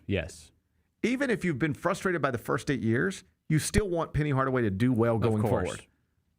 I think even his harshest critics probably still feel that way. I know I do. I want him to do well. There are Kentucky fans who are ready just to move on from Mark Pope. They're not even. Like, I got an email from a random guy yesterday. He's like, we got to fire him now. Like, on, April 15th, they're ready to fire their basketball coach. They missed on Rob Wright yesterday, BYU point guard, number 1 point guard in the portal. He decided to go back to BYU. They did get Zoom Diallo, a transfer from Washington, later in the day. And that was a little, to calm things a little bit. But Mark Pope has gone to back-to-back NCAA tournaments, advanced in each of them, and is on the hot seat, which tells you just going to the NCAA tournament at Kentucky is not good enough. Just winning a game in the tournament, not good enough. If you just do that again next year, that won't be good enough. You will be fired. So I think Penny Hardaway needs to win his conference and go to the NCAA tournament, or at least do one or the other. But like Mark Pope, you can't just go to the NCAA tournament and keep your job. You need to have a awesome team, the type of team that makes Kentucky fans go, this is what it's supposed to look like. There's 2 lottery picks. We're ranked 8th. Let's go. And if you that, you almost certainly have to get that done now. Like at Memphis, no matter what Penny Hardaway does from a roster construction perspective going forward, we'll be able to compare it to other AAC teams and go, they're still probably better than all of them. Right. And so still got a chance to do what it is he needs to do to keep his job. Like, I feel safe saying that to you on April 16th, that on opening day of the season, I'll say, whatever the roster looks like, I'll say it's probably better than anybody else's roster in the American. They should win it. Just blindly, I think that's a reasonable assumption. But with Kentucky, it's not enough to just say, well, I think they're better than most people in the American. You've got to be better than everybody in the SEC. Yeah. You've got to, on paper, look like a top 10 team. And if you don't, then every early loss you take, it won't be just like a bump in the road. Oh, well, it'll be an indictment of the work your fan base doesn't think you did in the offseason. Why'd you lose this game? Not because you lose basketball games sometimes, but because you have a coach who didn't roster build, and now this is what happens when you don't roster build. And it's really interesting right now. 2 blue blood programs are struggling in the transfer portal. You know who they are? Kentucky and Kansas. Is it because of don't you think it's because of the uncertainty? But Bill Self already said he's coming back, right? I think it's, they're really struggling mostly relative to their own past. Right. And so it's interesting to drill down on that. Once upon a time, not too long ago, if you were a college basketball prospect, a good one, and you had an offer from Kentucky and Kansas, I understand cheating goes on. I'm not naive. But in theory, if you had an offer from Kentucky or Kansas it didn't matter if you had the BYU offer too, right, or the Rutgers offer, or the Mississippi State offer, or the Missouri offer. It's like Kentucky wants me, Kansas wants me. Those are the two most awesome places, along with Duke, I guess. Yep. I'll just pick one of them. So they would just almost by default. Plus, they were probably doing all sorts of stuff. But like it was like, if Kansas and Kentucky want you, you go there. So that Bill Self and John Calipari just sort of had it on cruise control. It's like, and I understand I'm not naive, but like if Kentucky and Kansas wanted you for decades, there was no reason for you to look at BYU or to look at Texas or to look at, most of these places. Yep. Now, there's a reason for you to look everywhere because everybody has the opportunity to have money. So Kentucky's like, hey, we're Kentucky, Big Blue Nation. You should come here. And Rob Wright's like, well, they got $4 million at BYU, and I like my coach. So, like, you can't, like, you can't sell the brand like you used to be able to. No, it doesn't matter like it used to. Right. So suddenly these advantages that you've forever had are no longer advantages. Yeah. Like, you might, like, man, Bill Self in Kansas want me. I can play in Allen Fieldhouse. If that was a thing that was presented to you, it eliminated almost everything else you would look at.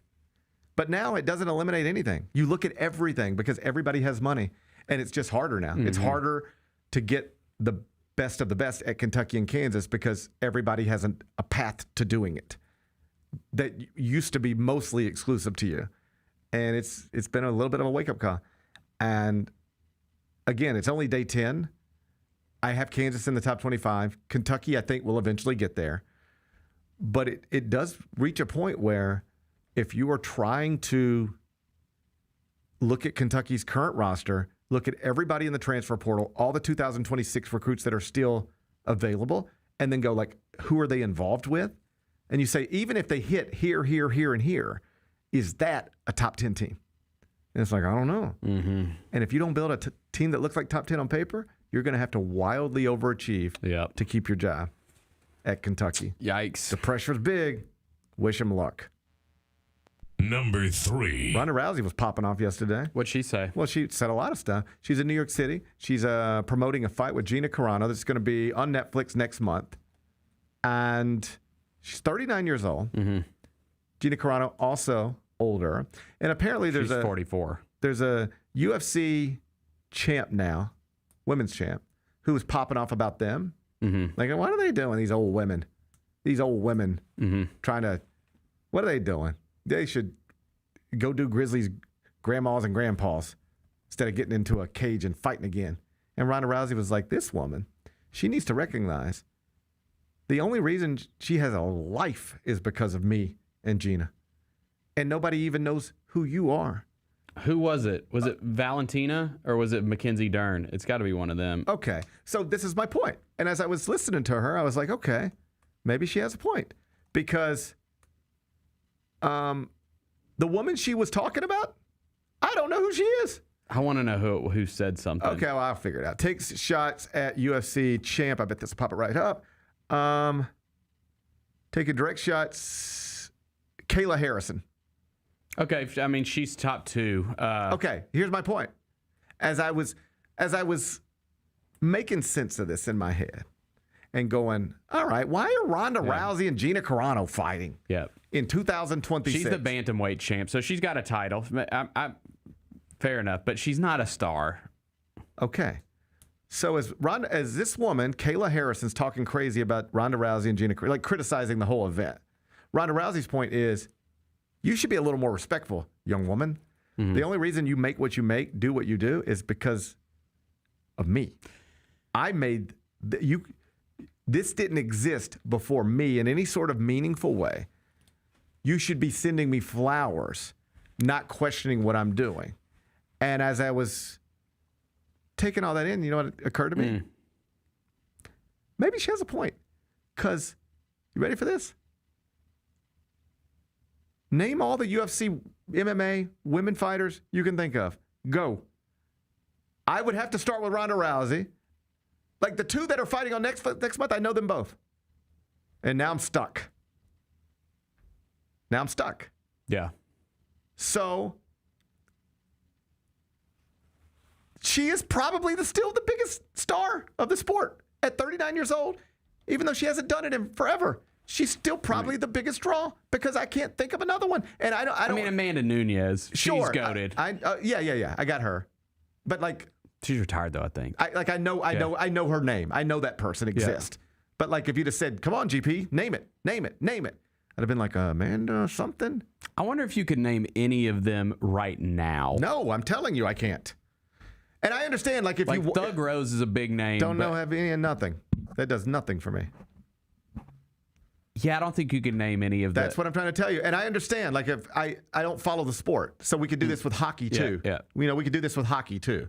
I don't follow the sport, but I'm saying I don't follow the sport, and I still am very aware of Ronda Rousey.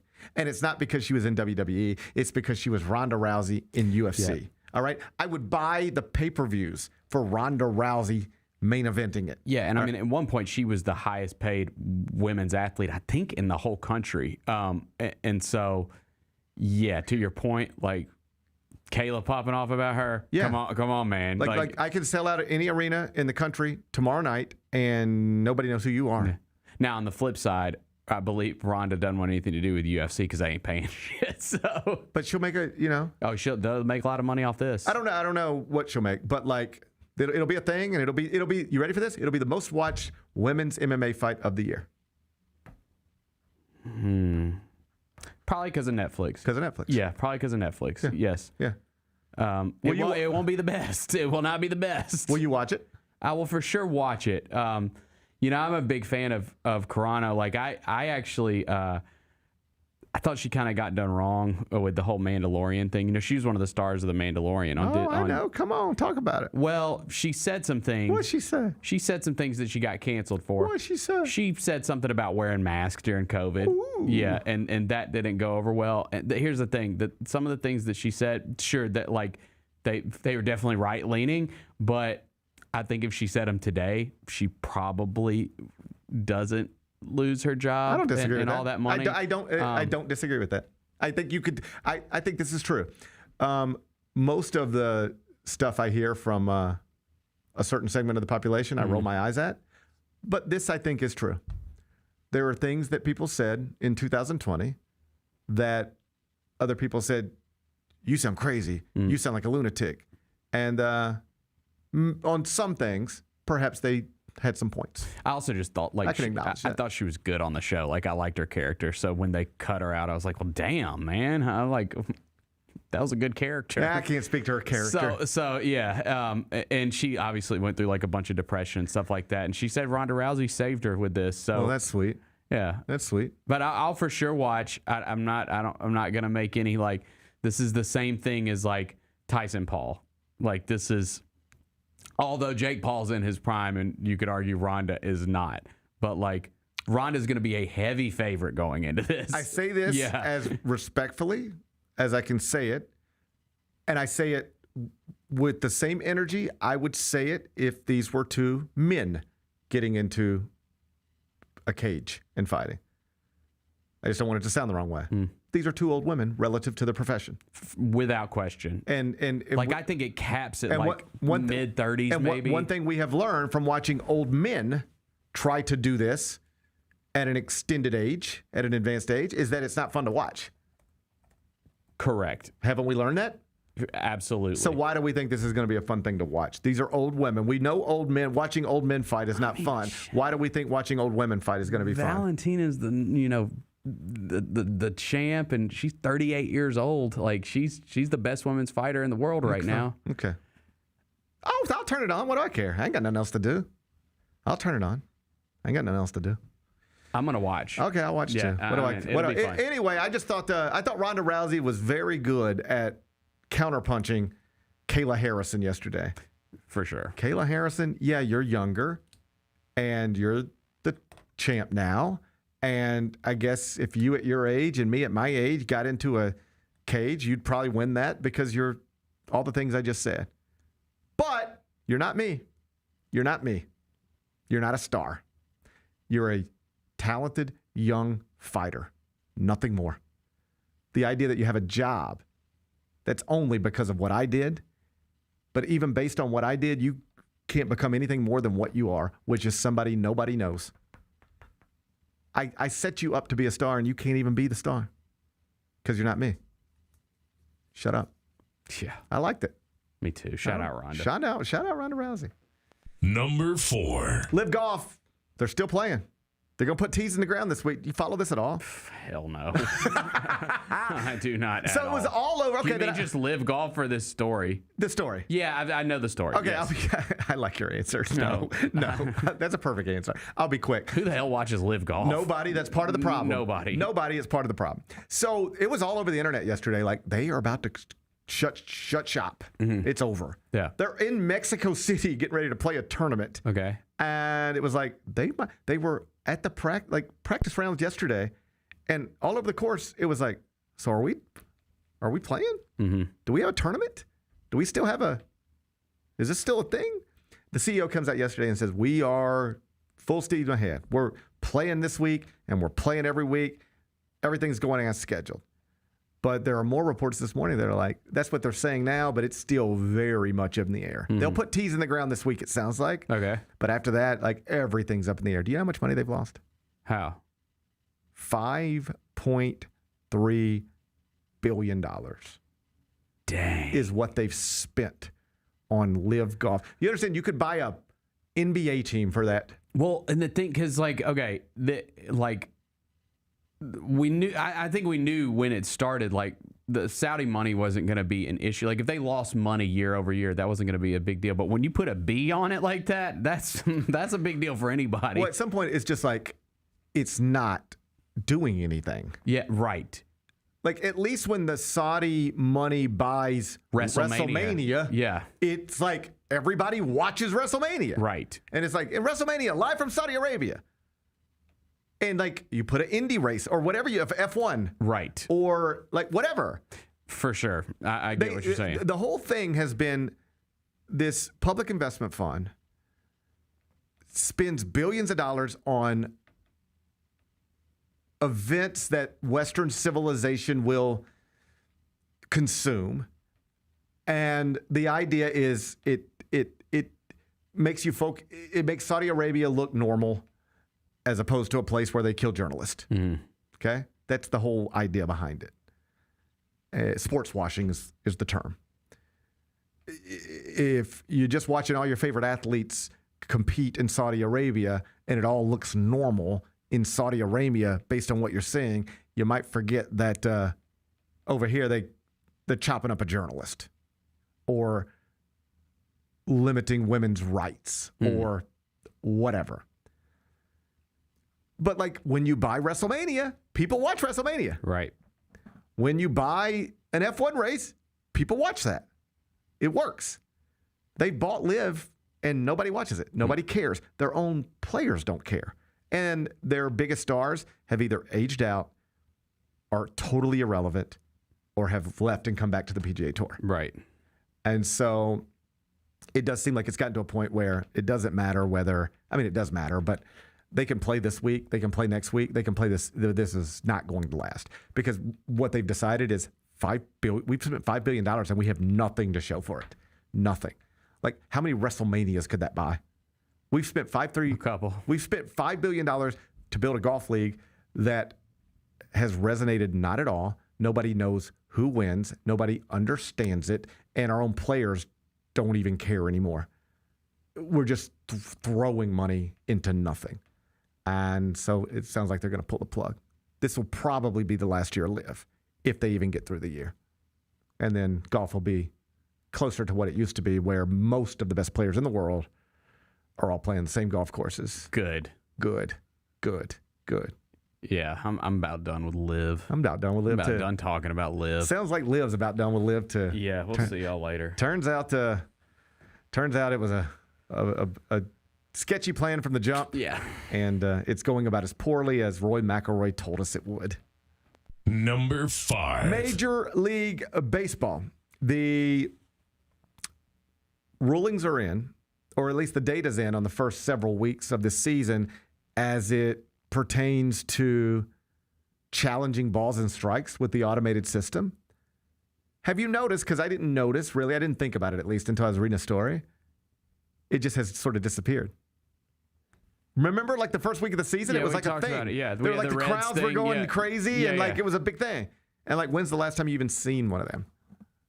It's been a minute. Yeah, right. It just sort of disappeared. It's been a minute. It's just sort of like that was a cool thing, and now it's just sort of gone. But the data's in, and what we're finding is that pitches are getting challenged. About 1 out of every 70 get challenged, and when they are challenged, the success rate on the challenges is about 54%.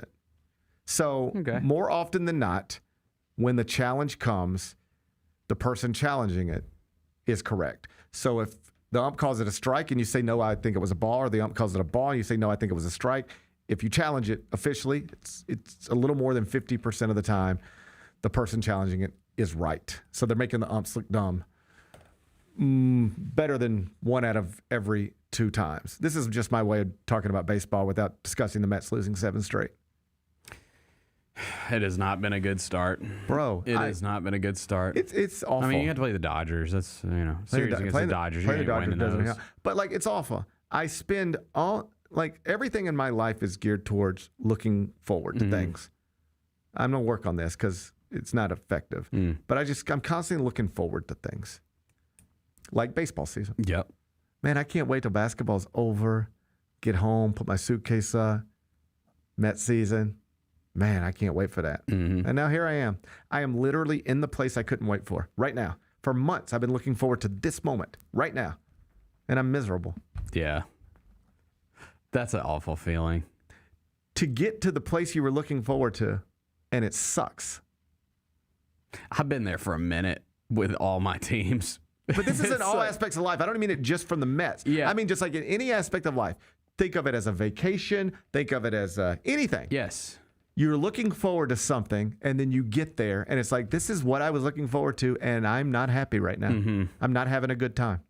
I'm not enjoying myself. This is what when I wasn't having a good time, sitting alone in a hotel room, I was looking forward to this, and now I'm not having a good time. It's tough, man. It's tough. Lot of season left. There's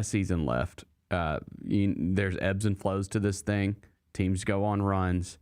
You got plenty of time to do that, but you probably got to start now. 7-12, that is you're in the hole already.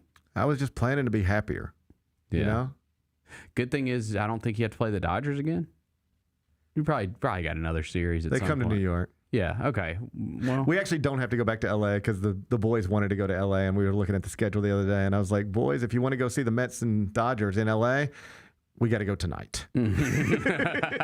Because tonight's the last time they're there, thank God. So they don't have to go back to L.A. That's good. I was just planning to be happier. Orioles are just thought I'd be happier on April 16th. Orioles are very mid, 9-9. Lost last night to the Diamondbacks. We'll see. We'll see if we can make a push. We're still hanging around. Well, congrats. We're still hanging around. I would like to be hanging around when I go to a game in July. I would like to be hanging around. I was just planning on being happier. Yeah. Maybe next year. Maybe I'll be happy next year. There's a lot of season left, man. Maybe y'all do this. Right. Was it last year y'all went on a run? I don't know. I think it was last year. Remember, it was like stupid early, and then I think you went on a little run and got your hopes up again, and then it got stupid again. Yeah. That sounds about right. Yeah. Sounds about right. I was just planning on being happy on April 16th. If you'd have asked me on February 16th, how you think you're going to be on April 16th? I'd have said, man, I'm going to be happy. Home. Mets are on. Things are going to be great. We're just going to have to lock into the Atlanta dream. That season hasn't started. It's right around the corner. Preseason's next week. Like, we can lock into them. They just got a star. That's winning. We can win there. Mets, we'll see. Maybe I'll How much money y'all spending? $330 million. Damn. That is not a good return on investment. At least not right now. It's like, who has made a worse investment? Somebody hit something. Who has made a worse investment, the Mets or LIV? I mean, when you add the context, at least they get Bryson DeChambeau. Yeah. I mean, we don't even have Bryson DeChambeau. We spent $300 million. Don't even have Bryson DeChambeau. Odd. I'd put Bryson DeChambeau Has on a Mets Francisco uniform. Lindor hit a home run?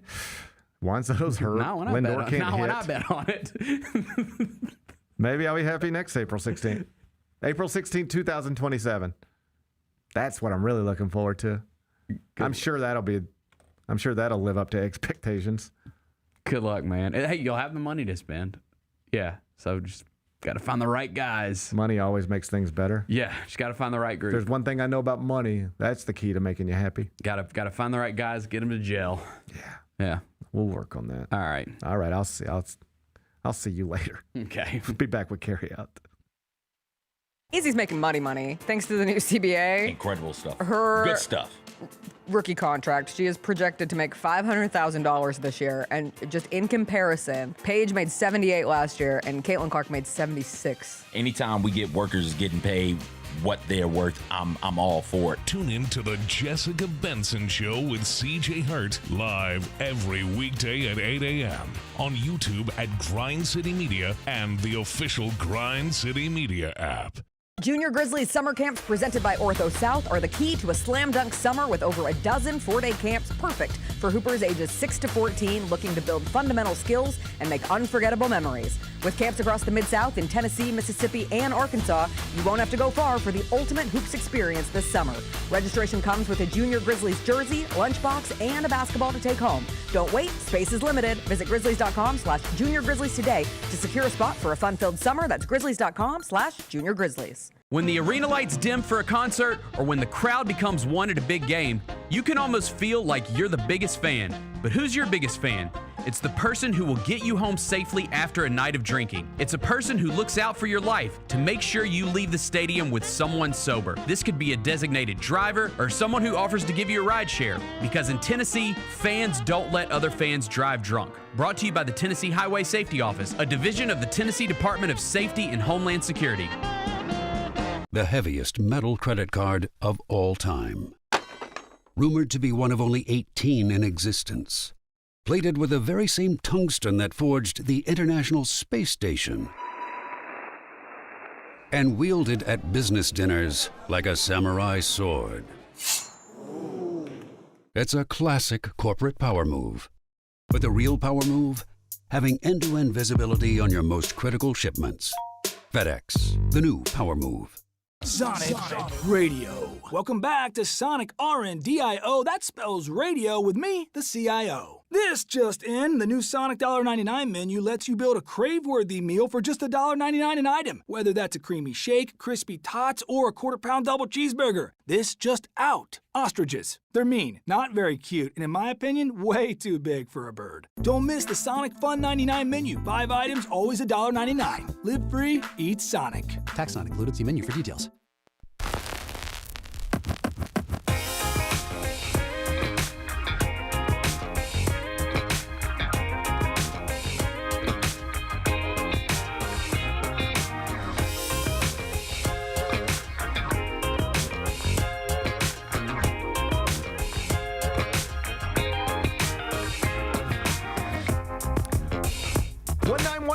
Presented by Pinnacle Financial Partners is coming back for the 2026-27 season, and the Grizzlies are looking for the next lineup of Memphis creators to design limited edition Grizz garments in their signature style. Take your vision from the drawing board to the team store. Apply today to see Grizz Nation rock your designs next season at grizzlies.com/191collabs. That's grizzlies.com/191collabs. Let's do carry out. It's time for GP's Carryout. One final segment filled with stuff to take with you. It's not everything you need to know, but it's most of it. What did we miss today? Okay, we got to circle back to Gina Carano, Bennett. You have misled the audience. She was fired from her job. But it wasn't simply because she... What did she say? Oh, she said a lot. Okay, I know she said a lot. She's a wild one.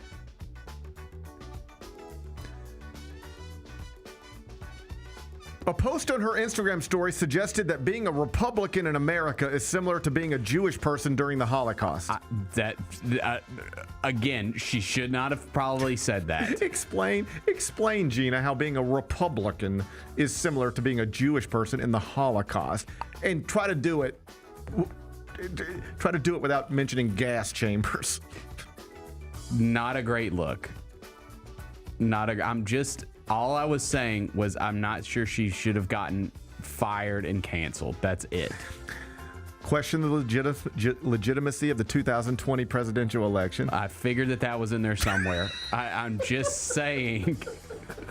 I don't. She checks all the boxes. Hey, every weird thing somebody like her could do, she did. She did them all. And what I'm saying is, like, since then, I have seen a million more people way more famous than her say things way more wild than that, and they're still doing just fine. That's the only point I'm trying to make there. I think her firing might have been a little premature. That's all. If what you're saying, and I don't know if this is what you're saying. You know what I'm trying to say here. I don't know if this is what you're trying to say. But if what you're trying to say is,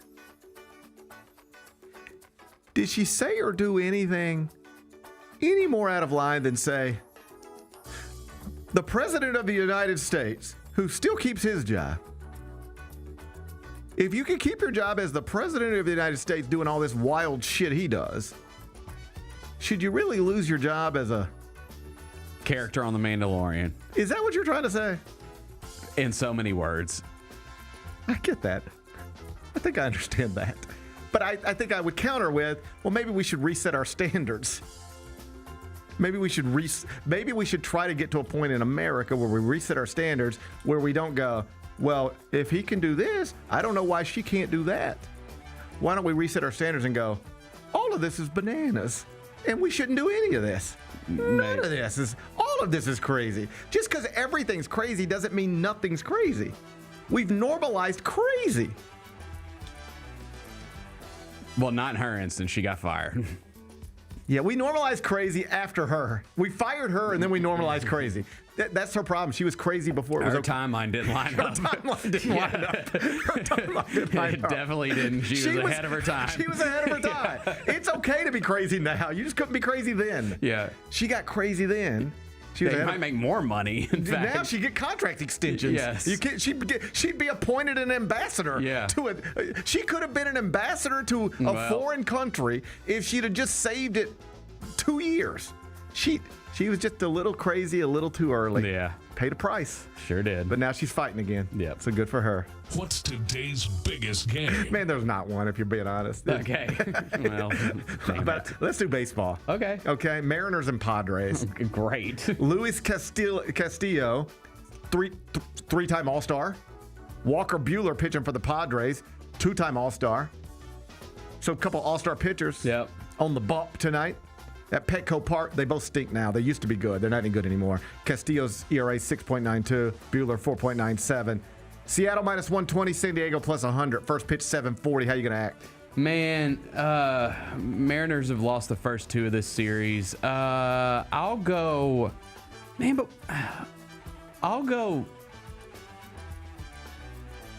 Padres. I don't feel good about it. Well, you don't have to feel good about it. You just have to say it. Padres plus 100. Buehler's awesome, and he's 0-1. He's got to get his first win today. He used to be awesome. We did a little bit like Luis Castillo's awesome. Used to be. They both used to be. Okay, I'm gonna go Padres. You know, like sometimes people were awesome. Yeah. And then they're not anymore, and then you say they used to be. Yeah. Like it happens in sports. Yeah. More often than most places. And both of those guys would qualify as used to be awesome, not anymore.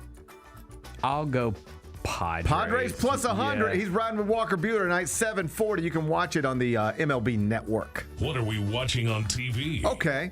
I haven't watched it yet, but I've got it all queued up and ready to go for whenever I get super duper bored. Untold Jailblazers. Ooh. It's number 2 right now in movies on Netflix.com. Oh, yeah, I'll check that out because I'm sure our guy Zebo will be featured in it. Oh, you know he is. Yeah. He has to be. Yeah, Damon Stoudemire probably going to be in there too. Has to be. Yeah, that'll be fun. Okay. So it's streaming right now. It's like around 90 minutes, one episode. Yeah. So like a little short and sweet 90-minute documentary. Knock it out. Okay, I started watching the one about the Mormon one about, what's it called? We talked about it earlier this week. They get inside a cult. Here's the problem that I have with it, and I think that this is just me being too it's one of those documentaries that it's like, this feels forced. Like, it's like we're inside it, we're getting all this, but I'm like, I watch it and I'm thinking, how do you even have your cameras there? Like, it feels like they're letting you do this. Okay. I don't know. I don't know. I turn it on. Here's the thing. I turn it on because I like documentaries, and if I see a documentary in the top 10, I go, man, this will probably be good, and I'll turn it on. And then it was like, there was just something about the first 3 minutes, and I was like, I'm just not in the mood for this. I was just like, it's like, and they're raping kids, and I was like, I don't want to watch this right now. I just would rather. There's that aspect. I was just like, I'm laying down in bed, and I'm just like, I'll turn this on. And it was like, and they rape, and I was like, I don't want to deal with this right now. I want to turn my brain off. I don't want to think about kid rape right now. You know. So I just changed it. I put something else on. I don't know what, but something else. Then I just went to sleep. It's fine. So anyway, Jailblazers. I'll check it out. For sure. That seems lighter. Yeah. And you know. I like the Untolds. I like the Untolds. Yeah, they're good. All right, so watch this. Jailblazers is streaming right now.